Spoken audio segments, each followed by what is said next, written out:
Why do 80% of peace plans in the Middle East fall flat? For decades, the region has been a crucible of conflict, hope, and heartbreak. From the Camp David Accords to the Oslo process, leaders have gathered around tables, pens poised over paper, only to see their signatures fade into history as violence reignites. The reasons are complex: deep-rooted mistrust, competing national narratives, and the ever-present shadow of outside influence. Each time a new plan is announced, the world holds its breath, wondering if this will be the breakthrough or just another chapter in a long saga of disappointment. But the story of Middle East peace is not just about failed summits and broken promises.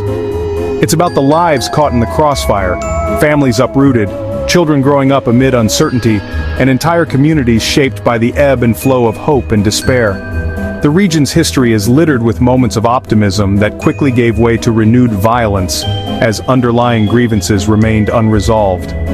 The international community has often played the role of mediator, but even the best-intentioned efforts have struggled against the weight of history and the complexity of the issues at stake.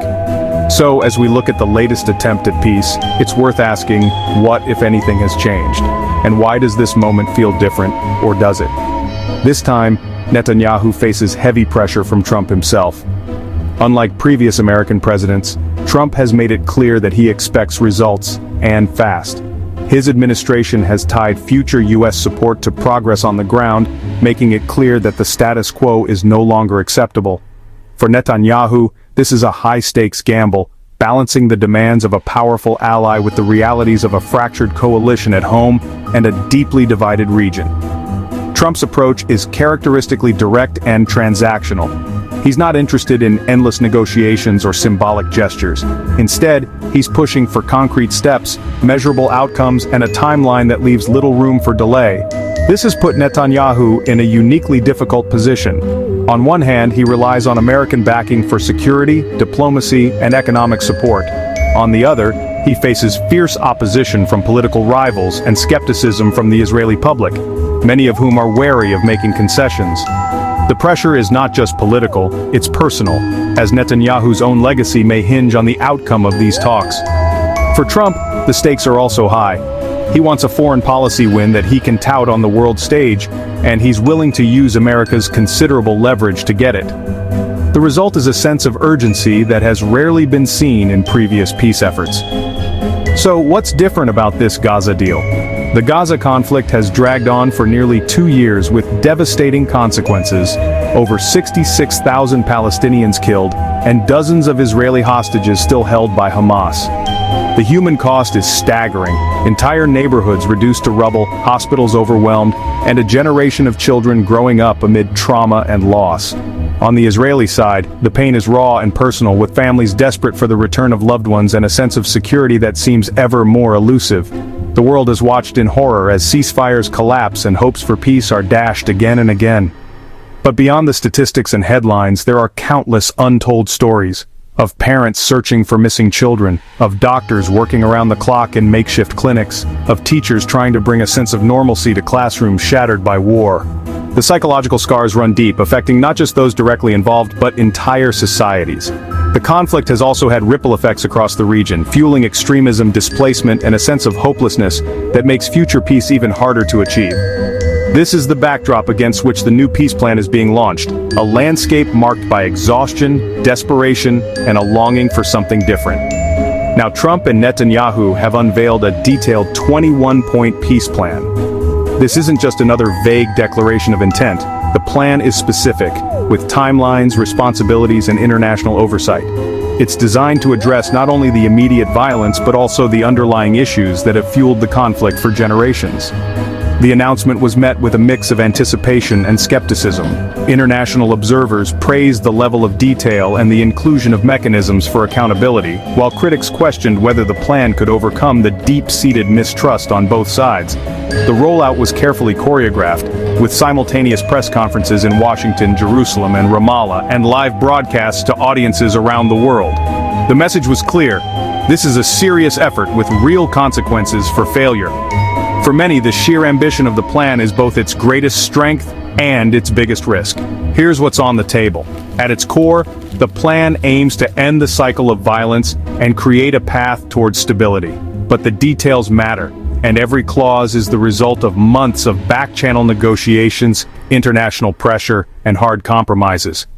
The plan covers everything from security arrangements to economic reconstruction, from political reforms to mechanisms for monitoring compliance. It lays out a roadmap for disarmament, the return of hostages, and the gradual transfer of authority to a new Palestinian administration. Each step is linked to specific benchmarks, with incentives for progress and penalties for backsliding. The hope is that this level of specificity will prevent the kind of ambiguity that has doomed previous agreements. But as always, the devil is in the details, and the success of the plan will depend on the willingness of all parties to make difficult choices. First, an immediate ceasefire and the release of all hostages within 72 hours.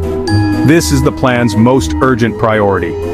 The hope is that a rapid end to the fighting will save lives and build trust for the difficult steps ahead. For families on both sides, this could mean the end of sleepless nights and the beginning of healing. But the challenge is immense, ensuring that all parties honor the ceasefire and that hostages are returned safely will require unprecedented coordination and goodwill. The logistics alone are daunting. Hostage exchanges must be carefully coordinated to prevent misunderstandings or last-minute sabotage. Ceasefire lines need to be monitored by neutral observers, and mechanisms must be in place to address violations quickly and transparently. For many, the first 72 hours will be a critical test of whether the parties are truly committed to peace or simply buying time. If successful, this initial step could create the momentum needed for the more difficult phases to come. In Gaza, a new transitional government run by a non-political Palestinian committee would take charge, overseen by an international board led by Trump and Tony Blair. This is a radical departure from past efforts, which often left power in the hands of entrenched factions. The idea is to create a neutral, technocratic authority focused on rebuilding and reconciliation, rather than political point scoring. International oversight is meant to ensure transparency and prevent a return to the old patterns of corruption and violence. But can such a government gain legitimacy among Palestinians, many of whom are deeply skeptical of outside intervention? The transitional government's mandate would include organizing new elections, overseeing reconstruction, and managing relations with Israel and the international community. Its members would be drawn from civil society, academia, and the private sector, rather than from political parties or militant groups. The hope is that this approach will foster a sense of ownership and accountability, while also providing a buffer against external interference. However, the success of this experiment will depend on the willingness of local leaders to cooperate and on the ability of the international board to remain impartial and effective. For many Palestinians, the prospect of a new beginning is both exciting and fraught with uncertainty. An international force, possibly including Indonesia, would secure the area and train local police. The presence of neutral peacekeepers is seen as essential to maintaining order and preventing reprisals. Indonesia, with its large Muslim population and history of peacekeeping, is viewed as a credible partner.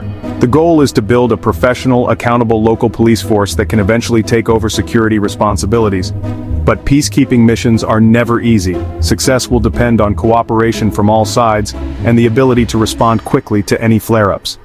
Peacekeepers would be tasked not only with maintaining security, but also with building trust between communities that have been at odds for generations.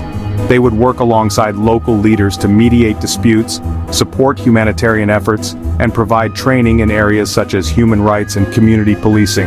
The hope is that, over time, the presence of international forces will become less necessary as local institutions gain strength and legitimacy, but the risks are real. Any incident involving peacekeepers could quickly escalate, undermining the fragile trust that is essential for progress. The international community will be watching closely, ready to step in if things go wrong, but also hoping that this time, the outcome will be different. Israel would pull back its troops but keep a buffer zone inside Gaza. This compromise is designed to address Israeli security concerns, while giving Palestinians more control over their territory. The buffer zone is controversial. Critics say it undermines sovereignty, while supporters argue it's a necessary safeguard. The hope is that, over time, trust will grow and the buffer can be reduced or eliminated. But for now, it's a reminder of the deep scars left by years of conflict. The withdrawal of Israeli troops is likely to be a highly emotional moment, both for soldiers and for the communities they leave behind. For many Israelis, the buffer zone represents a painful but necessary concession, a way to protect against future attacks while allowing for a measure of Palestinian self-rule. For Palestinians, it's a symbol of unfinished business, a reminder that true sovereignty remains elusive. The challenge will be to manage expectations on both sides and to ensure that the buffer zone does not become a permanent fixture. Ultimately, the success of this arrangement will depend on the ability of both sides to build trust and address the underlying issues that have fueled the conflict. Hamas must disarm and give up any role in government, but members who lay down arms get amnesty or safe passage out. This is perhaps the most contentious part of the plan. For Israel and its allies, disarming Hamas is non-negotiable. For many Palestinians, however, Hamas is seen as a resistance movement, not just a militant group. The offer of amnesty or safe passage is meant to encourage defections and reduce the risk of spoilers. But will enough fighters trust the process to make it work? And what happens to those who refuse? The disarmament process will be closely monitored by international observers, with strict verification procedures to ensure compliance. Former fighters who choose to lay down their weapons will be offered support in reintegrating into civilian life, including job training, education, and counseling. The goal is to break the cycle of violence by providing alternatives to militancy and by addressing the root causes of radicalization. However, the risk of spoilers, those who refuse to disarm or who seek to undermine the process, remains high. The success of this phase will depend on the ability of local and international actors to respond quickly to challenges and to maintain the momentum of the peace process. For many, this is the true test of the plan's viability. Netanyahu's party is on board, but his coalition is split. Meanwhile, Hamas hasn't accepted the deal, and without their agreement, progress may stall. The political landscape is treacherous. In Israel, hardliners accuse Netanyahu of giving away too much, while moderates argue the plan doesn't go far enough. In Gaza, Hamas faces pressure from its own base as well as rival factions who see the deal as a betrayal. Internationally, the plan has been met with cautious optimism, but also skepticism about whether it can survive the realities on the ground. Political infighting is nothing new in the region, but the stakes have rarely been higher.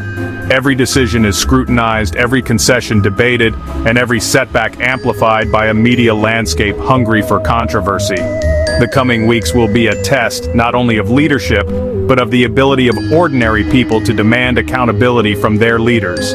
Civil society groups, religious leaders, and grassroots activists all have a role to play in shaping the outcome. The question is whether they can overcome the forces of division and mistrust that have so often derailed peace efforts in the past. The world is watching, but ultimately, the fate of the plan will be decided by those who live with its consequences every day. Will this plan end the violence, or is it another failed attempt? The stakes could not be higher. For the people of Gaza and Israel, the outcome will shape their lives for years to come. For the region, it's a test of whether diplomacy can triumph over despair, and for the world, it's